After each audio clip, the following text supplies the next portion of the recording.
नमस्कार दर्शकों।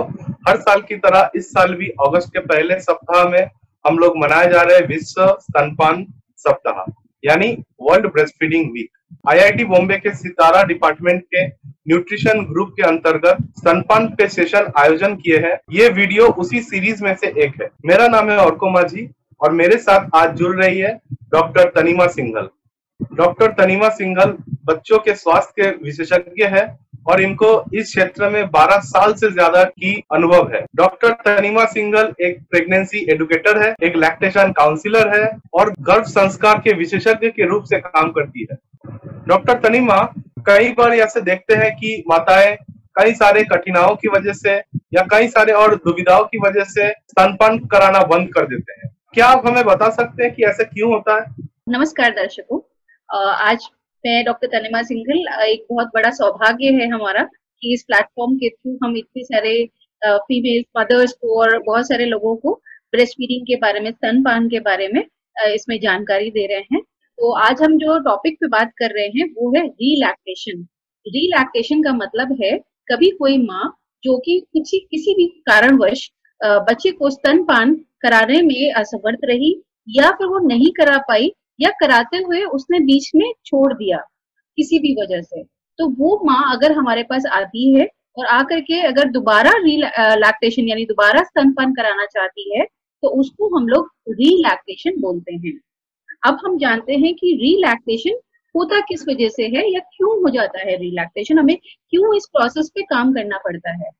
तो हम जैसे जानते हैं कि कई बार माएँ अपने बच्चों के लिए बहुत ज़्यादा केयरिंग होती हैं, उनका वो अच्छे से अच्छा स्वास्थ्य देना चाहती हैं। तो उसमें घर वालों में अगर घर में से बहुत अच्छा सपोर्ट नहीं हो और मदर को ये बार-बार रियलाइज़ कराया जाए कि बच्चे का वज़न नहीं बढ़ रहा है, माँ के दूध के ऊपर बच्चे का पोषण अच्छे से नहीं हो रहा है, अगर ये घर में सब लोग बोलते हैं या फिर उसको सोसाइटी में कभी कोई घर आया, उसने कहा कि बच्चे का वज़न कितना कम है, कितना दुबला-पतला बच्चा है। तो कई बार माँ अपना कॉन्फिडेंस खो देती है या उसका आत्मविश्वास बहुत कम हो जाता है। तो ऐसे में मदर उसको बच्चे को ऊपर का दूध सप्लीमेंट करने लग जाती है और धीरे-धीरे करके सप्लाई एंड डिमांड चेन जो है वो डिस्टर्ब हो जाती है, जिसकी वजह से माँ का स्तनपान का जो फ्रीक्वेंसी है वो कम हो जाती है। तो ऐसी माएँ हमारे पास कई बार रीलैक्टेशन के लिए आती हैं। दूसरा, कई बार ऐसा होता है कि बच्चे को जॉन्डिस हो जाए या बच्चे को कोई वजह से अगर वो बीमार हो और हॉस्पिटल में भर्ती करना पड़ जाए या फिर माँ को कोई बीमारी हो जाए और उसको हॉस्पिटल में भर्ती करना पड़ जाए जिससे माँ और बच्चे का जुड़ाव ना रह सके, उस केस में भी लंबा गैप हुए होने वजह से कई बार माँ का स्तनपान का जो फ्रीक्वेंसी होती है वो कम होने की वजह से मिल्क का सिक्रेशन कम हो जाता है, जिसकी वजह से माँ बाद में रीलैक्टेशन के आती है। इसके अलावा डिलीवरी के बाद कई बार पोस्टपार्टम डिप्रेशन के चलते या किसी और वजह से कोई ऐसी क्राइसिस घर में या ऐसी कई बार स्थिति या परिस्थिति आ जाए जिसमें माँ बच्चे को दूध ना पिला पाए, तो उस कंडीशन में भी माँ का दूध धीरे धीरे कम हो जाता है। तो ऐसी माएँ भी बाद में हमारे पास रिलैक्टेशन के लिए आती हैं। इसके अलावा कुछ बच्चे शुरुआत से ही ऊपर के दूध या डब्बे के दूध पे होते हैं, लेकिन उनको वो दूध अगर सूट नहीं कर रहा होता है तो माएँ कई बार स्तनपान की तरफ दोबारा आकर्षित होती हैं। इसके अलावा कई बार हमारे समाज में लोगों के अंदर ये भ्रम होता है कि 4 महीने के बच्चे को या 5 महीने को बच्चे को लोग ऊपर का सॉलिड फूड स्टार्ट कर देते हैं, ठोस आहार देना शुरू कर देते हैं। जब माँ को ये लेकिन बाद में कई बार माँ को पता चलता है कि नहीं ऐसा नहीं था, मुझे इतना जल्दी वीन नहीं करना चाहिए था, तो माँ कई बार रीलैक्टेशन के लिए भी इस कंडीशन में भी आती है। इसके अलावा लास्ट होता है कि कई बार माँ को बाद में रियलाइज होता है, उसको शुरू में उतना सपोर्ट नहीं मिला, उतना उसको साथ फायदा नहीं हुआ उसको कि उसको घर में कोई सपोर्ट कर रहा हो, जिसकी वजह से माँ को सही गाइडेंस ना मिलने की वजह से, सही काउंसलिंग ना मिलने की वजह से उसने बच्चे को स्तनपान नहीं करा पाई और बाद में उसको ऐसा महसूस हुआ कि मुझे अपने बच्चे को दूध पिलाना चाहिए। तो उस कंडीशन में भी माएँ हमारे पास आती हैं। डॉक्टर तनीमा, क्या आप ये बता पाएंगे कि इसके पीछे फिजियोलॉजी क्या है? ओके, देखिए रीलैक्टेशन जो है वो बेसिकली उसकी जो फिजियोलॉजी है वो इस बात पे डिपेंड करती है कि ब्रेस्ट के अंदर कुछ सिक्रीटरी एल्वियोलाई होते हैं। तो सिक्रीटरी एल्वियोलाई जो होते हैं वो स्तन के अंदर जो ग्लैंडुलर टिश्यू होता है उसके अंदर होते हैं, वो उनकी ग्रोथ की जाती है रिलैक्टेशन के पूरे प्रोसेस में। उसके बाद जो सिक्रीटरी एल्वियोलाई होते हैं उसमें से दूध का प्रोडक्शन होना स्टार्ट होता है, उसमें दूध बनना स्टार्ट होता है। तो जब ये दूध बनना स्टार्ट होता है उसको हम लोग माँ को जब रेगुलरली दूध को एक्सप्रेस यानी निकालने को बोलते हैं तो वो रिमूवल होता है। तो रिमूवल से हमारा जो डिमांड एंड सप्लाई की चेन है वो मेंटेन होना स्टार्ट होती है। तो जब रेगुलरली मिल्क को हम एक्सप्रेस करते हैं, निकालते हैं, तो डिमांड क्रिएट होती है और माँ का जो दिमाग होता है वो उसके हिसाब से काम करना शुरू करता है और सप्लाई का बंदोबस्त होता है दिमाग के अंदर।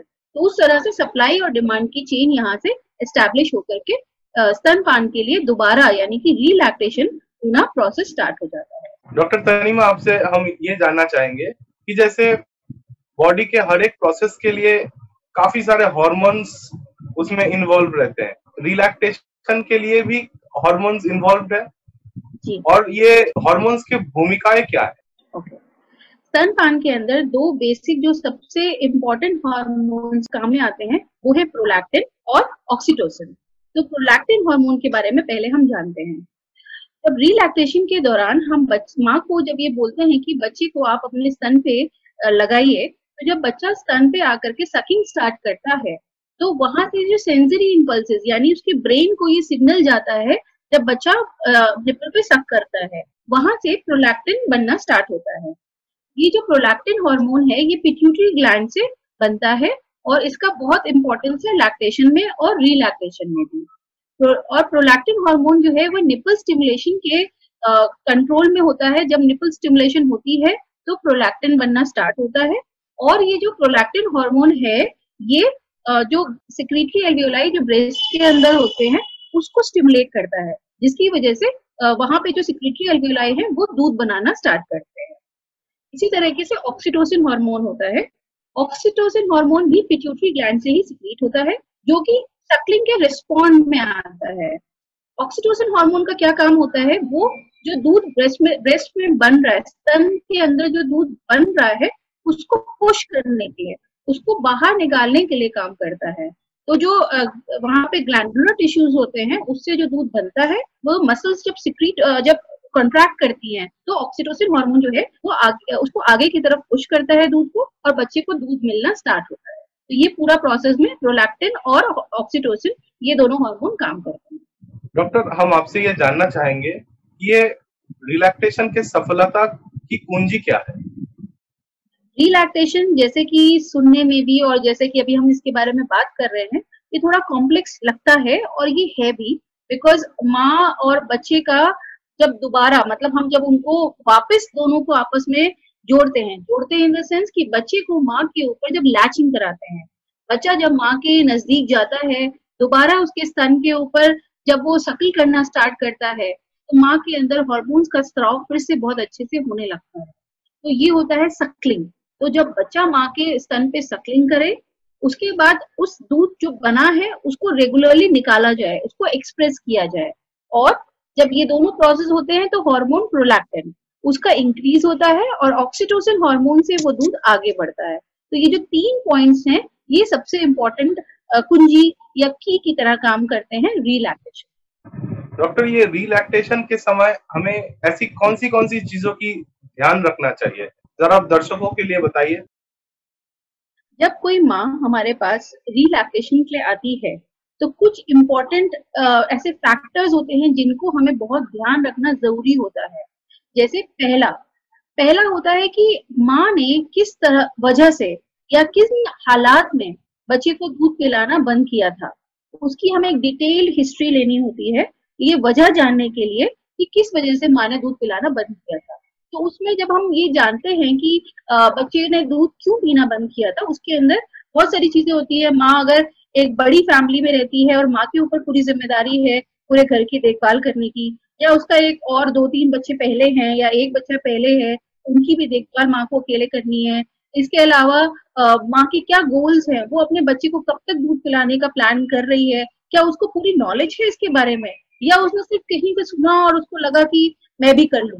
तो ये सारी चीजें हमको हिस्ट्री में लेनी पड़ती है और ये भी हमको समझना पड़ता है कि माँ का क्या रूटीन है, उसके पास कितना टाइम है कि वो दोबारा रिलैक्टेशन का जो प्रोसेस है उसपे अपना टाइम इन्वेस्ट कर सके और उसके ऊपर काम कर सके। इसके अलावा ऑब्स्टिकल्स उसके क्या क्या आएंगे आगे, क्योंकि रीलैक्टेशन में बहुत ज्यादा हमको पेशेंस की जरूरत पड़ती है। विल पावर जो है मदर का वो बहुत स्ट्रांग होना चाहिए। तो वहां पर हमको ये देखना होता है कि माँ जो है हमारे पास जो आई है उसका किस तरह का मेंटल स्टेटस भी है, उसको कितनी जानकारी है रिलैक्टेशन के बारे में। तो ये सब चीजें हम ध्यान में रखते हैं माँ को रिलैक्टेशन प्रोग्राम में लेने के लिए। उसके अलावा जो नेक्स्ट चीज होती है वो बच्चे की उम्र क्या है। बच्चा की उम्र क्या, ये चीज कैसे आती है, माँ ने बच्चे को कितने दिन पहले दूध पिलाना बंद किया था, तो हमें इस फैक्टर पे काम करना होता है। ये टाइम ड्यूरेशन अगर कम होता है तो रिलैक्टेशन आसान है, ज्यादा आसान है।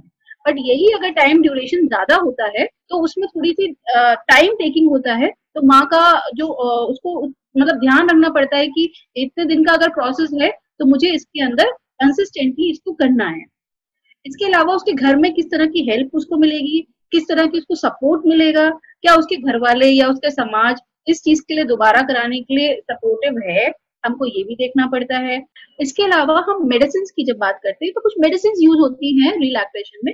तो पहले हमको माँ का ये भी जानना होता है कि क्या वो मेडिसिन लेना चाहती है या वो और बिना मेडिसिन के भी कराना चाहती है। तो ये सारा सक्सेस जो रिलैक्सेशन का है ये कुछ फैक्टर्स पे डिपेंड करता है जो कि मैंने आपको अभी बताया, जिनके ऊपर हमें बात करनी होती है माँ के साथ और उसकी पूरी रिक्वायरमेंट्स को समझना पड़ता है और उसके लिए पूरा प्रोग्राम डिजाइन करना पड़ता है। डॉक्टर तनीमा, मैं आपसे ये जानना चाहता हूँ कि किस समय पे माँ अगर स्तनपान छोड़ रही है उनको सबसे ज्यादा दिक्कत झेलनी पड़ती है? देखिए, रिलैक्टेशन का जो प्रोसेस है ना उसमें एक बहुत इंपॉर्टेंट चीज है कि माँ ने बच्चे को दूध पिलाना कितने दिन पहले बंद किया था। तो अगर सपोज 1 साल का बच्चा है और माँ ने अभी उसको पिछले महीने ही दूध पिलाना बंद किया था जब बच्चा 11 महीने का था, तो इस केस में माँ को बच्चे बच्चे को दोबारा स्तनपान पे लाना बहुत आसान हो जाएगा। लेकिन यही बच्चा अगर साल भर का है और माँ ने उसको 5 महीने पे दूध पिलाना बंद कर दिया था, तो इसमें हमारा जो काम है उसमें मेहनत ज्यादा है उसके साथ। तो ये टाइम पीरियड पे डिपेंड करता है कि कितने टाइम पीरियड से माँ बच्चे को दूध नहीं पिला पा रही थी। तो ये इस फैक्टर पे डिपेंड करता है, जितना कम टाइम होगा उतना दोबारा लाना आसान होगा और जितना वो टाइम पीरियड दूर होगा उतना ही टाइम उसमें ज्यादा लगेगा रिलैक्सेशन पे। डॉक्टर, आप लोगों का तो कोशिश यही रहेगा कि ये पूरा प्रोसेस नेचुरली हो, ये पूरा प्रोसेस खुद से हो, एक माँ को आत्मनिर्भर बनाया जाए इस प्रक्रिया में। पर क्या कोई दवाई या जड़ी बूटियां भी है जो इस प्रोसेस को और थोड़ा आसान बनाते हैं? रिलैक्टेशन के लिए या लैक्टेशन के लिए ही कुछ ऐसी मेडिसिन हैं जिनको हम गैलेक्टोगॉग्स बोलते हैं। गैलेक्टोगॉग्स भी मेडिसिन के फॉर्म में भी आते हैं और हर्ब्स के भी फॉर्म में आते हैं, यानी जड़ी बूटी के फॉर्म में भी आते हैं। तो जो मेडिसिन के फॉर्म में आते हैं उसके बारे में बहुत सारे प्रोटोकॉल्स हैं जो कि हम लोग फॉलो करते हैं। और जड़ी बूटियों के लिए कई बार हमारे समाज में घरों में बहुत सारी ऐसी जो किचन में इस्तेमाल, उनके रसोई में इस्तेमाल होने वाली जो चीजें होती हैं, जैसे अजवाइन हो गया, जीरा हो गया या फिर लहसुन होगी, ये मदर्स ऑलरेडी यूज कर रही होती है। तो हम जब उनको इसी प्रोसेस में दोबारा बताना शुरू करते हैं तो उनको वो चीजों में आसान लगता है, ये तो घर में ही है चीजें सारी, तो इनको हम कर सकते हैं। तो कुछ घर के ऐसे किचन के मसाले और उसके साथ में कुछ जड़ी बूटियां भी होती हैं जो कि हेल्प करती हैं इस प्रोसेस में। तो ये बहुत इंपॉर्टेंट है जानना माओ के लिए कि अगर वो दोबारा रिलैक्टेशन करना चाहती हैं, दोबारा बच्चे को स्तनपान कराना चाहती हैं, तो इतना मुश्किल नहीं है, आप ट्राई कर सकती हैं।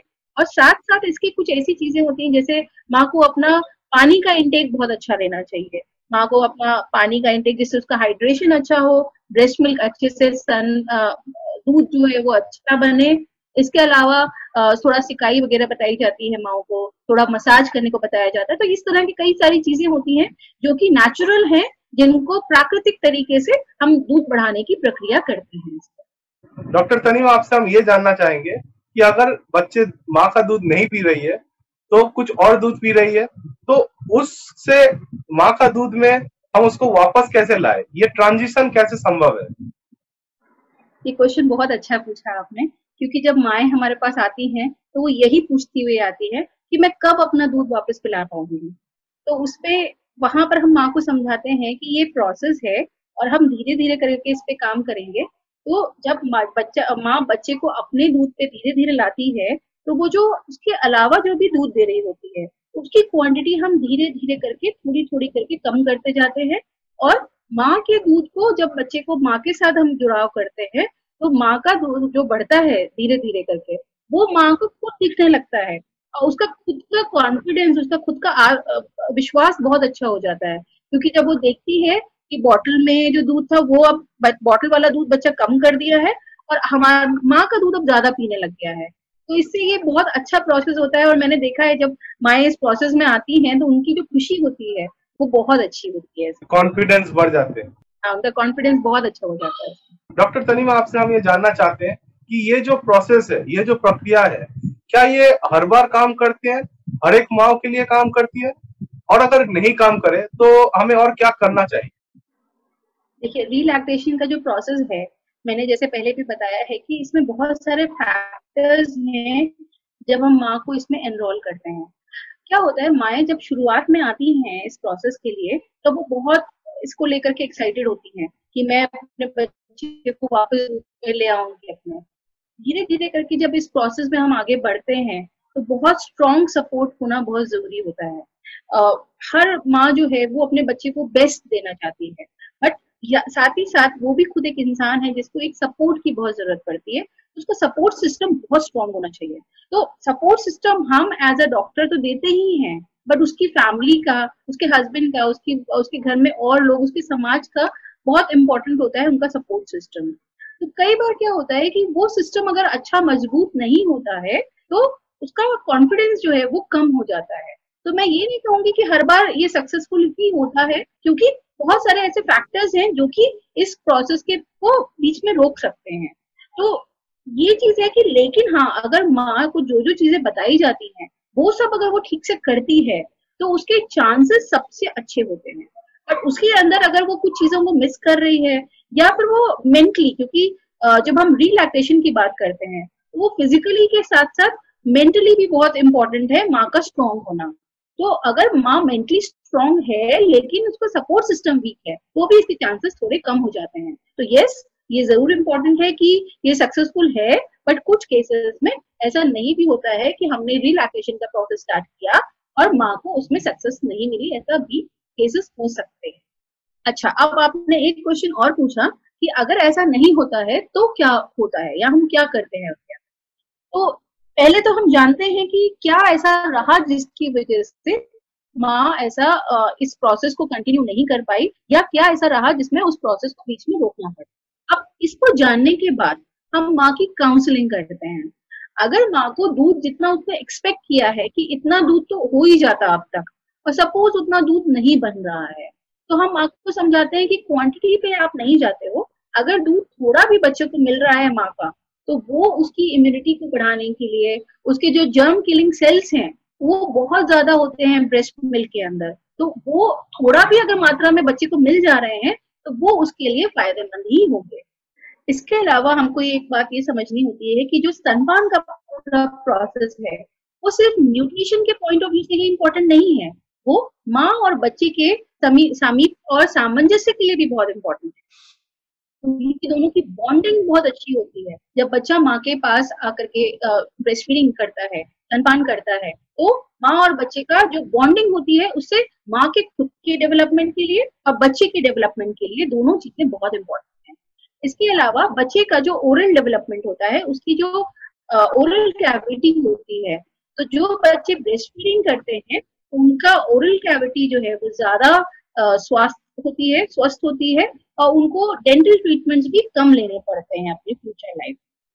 डॉक्टर तनीमा, आपसे हम ये जानना चाहेंगे कि कई माताओं को थोड़ा अतिरिक्त सहायता की जरूरत पड़ती है, तो क्या-क्या अतिरिक्त सहायता माताओं को मिले तो उनके जो कॉन्फिडेंस है वो थोड़ा बढ़ जाए? रिलैक्टेशन का जो पूरा प्रोसेस है उसमें सबसे ज्यादा जो सपोर्ट की जरूरत होती है वो है इमोशनल सपोर्ट। माँ को एक लगातार उसको मोटिवेट करते रहना बहुत इंपॉर्टेंट होता है। कई बार बहुत लोज फील करती है माँ, क्योंकि उसको अतिरिक्त मेहनत करनी पड़ रही होती है बच्चे के साथ। बच्चा भी ज्यादा रोता है बिकॉज उसको अभी आदत नहीं होती है माँ के दूध पे आने के लिए दोबारा। तो ये जो पूरा प्रोसेस है उसमें माँ को ये लगातार समझाना होता है कि आपको अपने ऊपर काइंडनेस रखनी है, ठीक है। उसके अलावा ग्रेटिफिकेशन, ये एक थैंकलेस जॉब है। कई बार माँ जितने एफर्ट्स कर रही होती है, जितनी मेहनत कर रही होती है, उसको रिकॉग्नाइज कोई नहीं कर रहा होता है। तो वहां पर हमको लगातार उसके साथ एक बहुत स्ट्रॉन्ग सपोर्ट सिस्टम बनाना होता है, जो कि उसको मोटिवेट रखता है। इसके अलावा बीच बीच में कई बार ऐसे कंडीशंस होते हैं जब माँ आपके पास क्राइसिस की सिचुएशन में आती है कि नहीं हो रहा कुछ भी, अब नहीं हो रहा, वो कई बार हिम्मत हारती है। तो वहां पर फिर मैंने बोला इमोशनल सपोर्ट बहुत इंपॉर्टेंट है। प्रोसेस तो समझाना माँ को बहुत आसान है कि बार बार बच्चे को दूध पिलाओ, बार बार लगाओगी तो दूध बढ़ेगा, बट इसके साथ साथ उसको इस प्रोसेस पे रखते रहना कि ये करना है, इसके साथ में आज ये करना है, और फिर उसको धीरे धीरे रियलाइज कराते रहना कि कहाँ से शुरू किया था, कहाँ पे हम आ गए हैं, उसको पीछे दिखाना कि कहाँ से हमने स्टार्ट किया था, कहाँ आ गए। ये सारा काम जो है ना, ये बहुत इंपॉर्टेंट होता है। तो ये एक बहुत इमोशनल जर्नी होती है। और मैंने अभी तक जितनी भी माओं के साथ रिलैक्सेशन के प्रोग्राम्स किए हैं, उन सबके साथ मेरी बॉन्डिंग पेशेंट और डॉक्टर की रिलेशनशिप से ज्यादा हो गई है। वो अब मेरे साथ एक एज अ फ्रेंड है। तो बेसिकली हमको इस प्रोसेस में एज अ फ्रेंड होकर के ही उनके साथ ट्रीटमेंट करना होता है। तो ये जो सपोर्ट सिस्टम है, इसमें अगर घर वाले और समाज भी अगर साथ में आ जाता है, तो उसके चांसेस सबसे अच्छे हो जाते हैं उसके अंदर। तो ये बहुत इंपॉर्टेंट है सपोर्ट सिस्टम। डॉक्टर तनीमा, आपसे काफी कुछ समझने में आ रहा है रिलैक्सेशन के बारे में। मुझे लगता है दर्शकों को भी बहुत अच्छा लग रहा होगा ये सारा चीजें सुन के, और उनको भी कॉन्फिडेंस मिल रहा होगा। जो मदर्स अभी रिलैक्सेशन करने के लिए जाएंगे, या जो मदर्स अभी स्तनपान जिनका बंद हो रखे हैं कोई कठिनाइयों के लिए, हमें उम्मीद है कि उनको भी थोड़ा कॉन्फिडेंस मिल रहा है रिलैक्सेशन पे। डॉक्टर तनीमा, क्या आप ऐसे एक माँ की कहानी शेयर कर सकते हैं जो आपने देखे हैं? एक केस जो था पूरा, जो मेरे दिल के सबसे नजदीक है, और वो मदर मुझसे आज भी कनेक्टेड है। तो इनका सबसे पहले मेरे पास फोन आया था, और फोन पे उन्होंने मुझसे सबसे पहले यही पूछा कि आप रिलैक्सेशन करती हैं। तो एकदम सडनली सीधे ये क्वेश्चन आया, तो मैंने कहा हाँ बिल्कुल, आप आइए, मिलिए मुझसे आकर के। तो उसने कहा नहीं, मुझे पहले आप ये बताइए कि आप रिलैक्सेशन के बारे में क्या जानती हैं। तो मैं समझ गई थी कि वो माँ बहुत परेशान है और वो ढूंढ रही है एक हेल्प के लिए। तो उसकी बातों से जो एक एंजाइटी आ रही थी ना, वो मैं समझ पा रही थी। तो मैंने उसको पहले बोला कि ठीक है, मैं अभी आपको 5 मिनट में कॉल बैक करती हूँ, आप पहले रिलैक्स हो, आप आराम से बैठो, फिर हम बात करते हैं। और उसके बाद 5 मिनट बाद मैंने उसको कॉल बैक किया, और अराउंड हमारी 45 मिनट्स करीब बात हुई। उसने मुझसे इतनी चीजें पूछी और मैंने सब उसको ठीक से बताया, और उसके 1 घंटे के अंदर वो मेरे क्लिनिक पे आ गई। क्लिनिक पे आने के बाद, उसके बाद उसने जितनी चीजें पूछी ना उस दिन, और जितनी चीजें मुझे बताई, उसके बाद मुझे समझ में आया कि वो मुझसे इस तरह से क्वेश्चन कैसे पूछा था उसने। उसने आके मुझे बताया कि उसने बच्चे को 2-3 महीने दूध पिलाया है बस खाली शुरुआत में, और उस समय उसको कोई ठीक से समझाने वाला नहीं था, कोई ठीक से बताने वाला नहीं था। वो फोन पे सर्च करती रहती थी, लेकिन क्योंकि डिलीवरी अभी हुई थी तो कमजोर थी, तो जब फोन पे बहुत सर्च करती थी तो उसकी आंखों में दर्द होने लगता था, तो वो उसको मतलब उतना नहीं देख पाती थी। उसके अलावा डॉक्टर से पूछती थी, कोई ठीक से गाइड नहीं करता था, घर में भी कोई बहुत ज्यादा सपोर्ट सिस्टम नहीं था। तो अपनी तरह से बच्चे, उसका ब्लीडिंग भी हुई निपल से, बहुत दिक्कतें भी हुई, दर्द भी होता था उसको दूध पिलाने में, बट कैसे करके उसने 3-4 महीने काटे।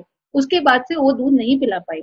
6 महीने के बाद उसको कहीं से पता चला कि रिलैक्सेशन कुछ होता है। उसने अपने डॉक्टर को जाकर के पूछा कि क्या मैं ये कर सकती हूँ। तो उन्होंने कहा कि अभी तो 6 महीने हो गए, अभी क्या करोगी करके, अब छोड़ दो। तो इसके, लेकिन इसने क्योंकि पढ़ा था कहीं पर, तो ये उसको ढूंढती रही। जब ये मेरे पास आई है, तब उस समय इसका बच्चा 11 महीने का था। आप इमेजिन करो, 6 महीने से लेकर के, उसके बच्चा जब 6 महीने का था, तब से लेकर के जब बच्चा 11 महीने का हो गया, उसको ठीक से कहीं पे कोई गाइडेंस नहीं मिली। तभी मैं समझ रही थी जब उसने मुझे फोन पे बोला ना, क्या आप रिलैक्सेशन के बारे में जानती हैं? और जब मैंने बोला यस, तो नहीं, आप पहले मुझे बताइए कि आप क्या जानती हैं। क्योंकि वो ना, वो विश्वास खो चुकी थी लोगों के ऊपर। लोग उसको कोई कुछ गाइड करता था, किसी फ्रेंड ने बोला कि जीरा का पानी पी लो, किसी ने बोला सौंफ का पानी पी लो। तो वो इन सब चीजों से बहुत हताश हो चुकी थी, और उसने आके मुझे बताया कि आपका फोन मैंने लास्ट फोन में लाया था, इसके बाद मैं इस प्रोसेस को छोड़ देती। है, लकीली ऐसा हुआ कि वो हमारे साथ जुड़ी, हमने उसका प्रोसेस स्टार्ट किया। इतना फर्म डिटर्मिनेशन मैंने बहुत कम लोगों में देखा है। उसको मैंने जितनी चीजें बताई थी, वो उतना करती थी रोज, बिना कोई छोड़े हुए। और 1 महीने के अंदर, मुझे आज भी याद है, वो जुलाई 26 पे मेरे पास आई थी। और अगस्त के बाद सितंबर में जन्माष्टमी का दिन था। जन्माष्टमी में सितंबर के फर्स्ट वीक में थी। उस समय उसने मुझे पहले दिन कॉल किया और मुझे बोला कि मैम आज मेरा मिल्क इतना हुआ कि मैंने पूरा एक मील बच्चे को अपना दूध दिया है। और वो उसके साथ साथ मेरे लिए बहुत खुशी का वो था कि एक पूरी मील बच्चा, एक 12 महीने का बच्चा लगभग हो गया था उसका, 1 साल के बच्चे को उसकी रिक्वायरमेंट भी बढ़ जाती है एक टाइम के दूध की। तो वो अगर माँ जिसने अभी 1 महीने पहले तक कुछ भी दूध नहीं था, लाइक 1-2 बूंद कभी आता था, वो अगर 1 मील पूरा बच्चे का दूध दे पाई है, तो उसके कॉन्फिडेंस के साथ साथ इवन मेरे लिए बहुत इंपॉर्टेंट था, क्योंकि हम हर पेशेंट के साथ कुछ नया सीखते हैं।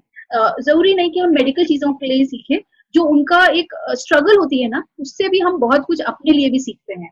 तो ये प्रोसेस जो था, उसके बाद धीरे धीरे तो फिर हम पीछे मुड़ के हमने देखा ही नहीं, फिर उस पर हम काम करते गए और बच्चा जो था वो पूरा तरीके से माँ के दूध पे आ गया। और मतलब सॉलिड्स तो वो लेता ही था, बच्चा ऊपर का भी खाना खाता था, सॉलिड्स खाता था उसके अलावा, लेकिन जो मिल्क का उसका पूरा होता वो पूरा माँ के दूध पे था। तो ये प्रोसेस बहुत अच्छे से पूरा चला। फिर ग्रेजुअली उसको हम लोगों ने धीरे धीरे करके वीन ऑफ किया। जब बच्चा करीब 3 साल का करीब हो गया, फिर हम लोगों ने उसको धीरे धीरे करके वीन ऑफ किया। वो तब भी नहीं चाहती थी, बट ठीक है, उसके घर वाले थोड़ा चाहते थे, उन्होंने मुझसे बात करी, तो उस तरह से करके फिर मैंने समझाया उसको कि ठीक है, लेट्स डू दिस। तो धीरे धीरे करके हमने उसको कम करते गए हम, और अभी वो दोनों बहुत अच्छे हैं। They are both are very healthy and they are doing very well. तो दर्शकों, जैसे आपने देखा है कि हर माँ को स्तनपान कराने का जो अनुभव है वो बहुत ही खुशी की अनुभव है उनके लिए। और ये खुशी और भी बढ़ सकती है अगर उनको थोड़ा सा सपोर्ट मिले, थोड़ा सा कॉन्फिडेंस मिले अपने फैमिली से, अपने नेबर से, अपने आसपास के लोगों से।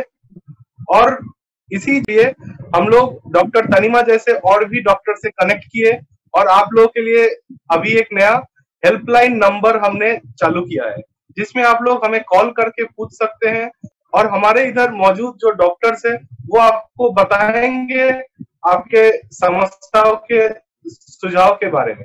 तो स्क्रीन पे दिखाए गए नंबर पे आप डायल कर सकते हैं कभी भी। बहुत बहुत शुक्रिया डॉक्टर तनिमा सिंह, सेशन के लिए समय देने के लिए। मुझे भी बहुत अच्छा लग रहा है आज यहाँ बात करके, एंड मैं बहुत शुक्रगुजार हूँ पूरी आईआईटीबी टीम के लिए, जिन्होंने इस खूबसूरत तरीके से इसको पूरा ऑर्गेनाइज किया है। जो एफर्ट स्टूडेंट्स लिए हैं वो कमेंडेबल है। मैं लगातार देख रही हूँ टीम किस तरह से कांटेक्ट कर रही है हम लोगों के साथ, टीम कितनी मेहनत कर रही है। ये बहुत इंपॉर्टेंट होता है कि आईआईटी के स्टूडेंट्स एक ऐसे टॉपिक के ऊपर, जिसके ऊपर हम आज भी अभी स्ट्रगल कर रहे हैं, चीजों को समझाने के लिए, चीजों को आगे बताने के लिए, और वो हमारे आईआईटी के स्टूडेंट्स इतना अच्छा कर रहे हैं। तो वो एक बहुत इम्पोर्टेंट है हम सबके लिए सीखने के लिए। जैसा मैंने कहा ना, हम सबसे कुछ सीख रहे हैं, तो हम आप लोगों से भी बहुत कुछ सीख रहे हैं। तो this is very good, you are doing an awesome job, just go ahead. हमारे लिए भी ये बहुत खुशी की बात है कि इतने सारे डॉक्टर से कनेक्ट करके इनके जो एक्सपर्टीज है वो हम इतने लोगों तक हम लोग पहुंचा रहे हैं। और ऐसी और वीडियोस देखने के लिए जारी रखिए ये सीरीज देखना वर्ल्ड ब्रेस्ट फीडिंग वीक के लिए। तो मिलते हैं अगले वीडियो में।